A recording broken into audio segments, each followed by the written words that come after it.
Hello everyone, welcome back to Sawdust and Circuits. Today I've got a thrift store find that made me do a double take. A pair of Beyerdynamic DT770 Pro headphones. For just $3.99. There's one small problem. The cord is cut.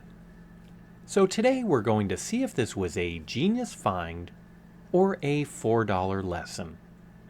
These were sitting in the electronics section like they'd given up on life. No box, no adapter, and the cut cord. Thrift price was $3.99. Typical used price on these is $90 to $130.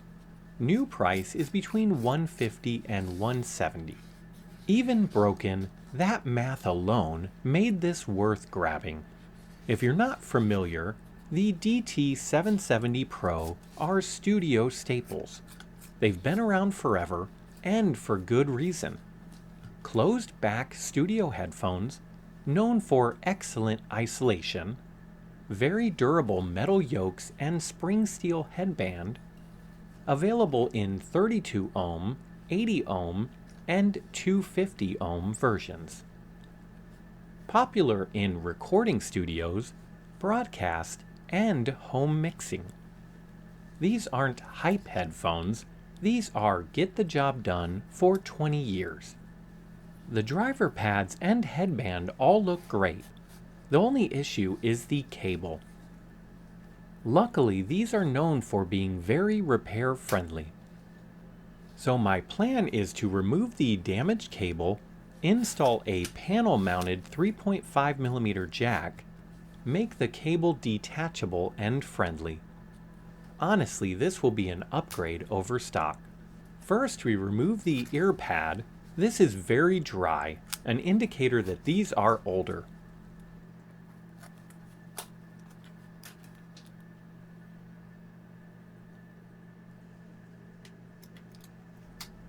Next, we'll have to pry this ring off.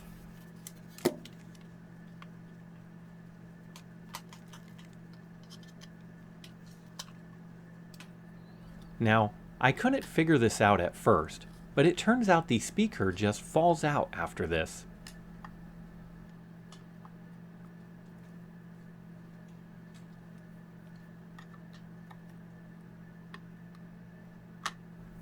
Inside we have simple clean wiring, left, right, and ground. Now I was planning on adding a 3.5mm jack, but there's just no room in here for it. So I do have this Shure style cable, and I have another one of these, so I don't feel too bad. Let's cut this one up. Now I never had a pair of these. I've bid on a few of them on eBay for the model 880, but no luck with the deal. So I'm curious about how these will sound. Now we just feed the cable through, and look, they even use the same color. Here's a tip when you're dealing with mag wire. It has a resin coating on it, and if you bathe it with a ball of solder for a few seconds, it will normally burn off. You'll know when you were successful because the solder will flow onto the wire.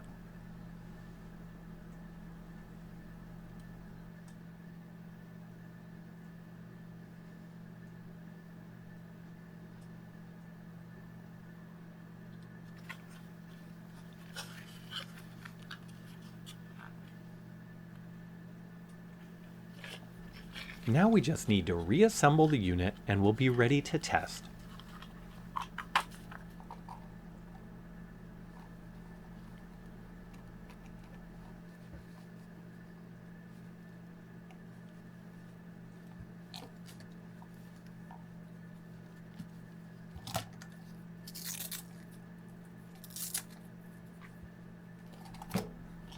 Yep, these actually are both fully functional now, and they sound pretty good. Let's try a few tracks and I'll give you my impression. The sound on these is tight, controlled, and not bloated. These don't try to impress, they just stay honest. This is where the vocals live, and they absolutely shine here. For a closed back, these are surprisingly wide. And they clamp just enough to isolate, but not enough to be uncomfortable. My score on these would be 9 out of 10 for the overall listening enjoyment. And the value score, that should be an 11 out of 10 for the fact that they were only $3.99. So what do you think about this repair? At $3.99 plus a few minutes of soldering, this might be one of the best thrift finds I've had in a long time. This is why I always check the electronics shelf. Broken doesn't mean useless, and sometimes it just means almost amazing.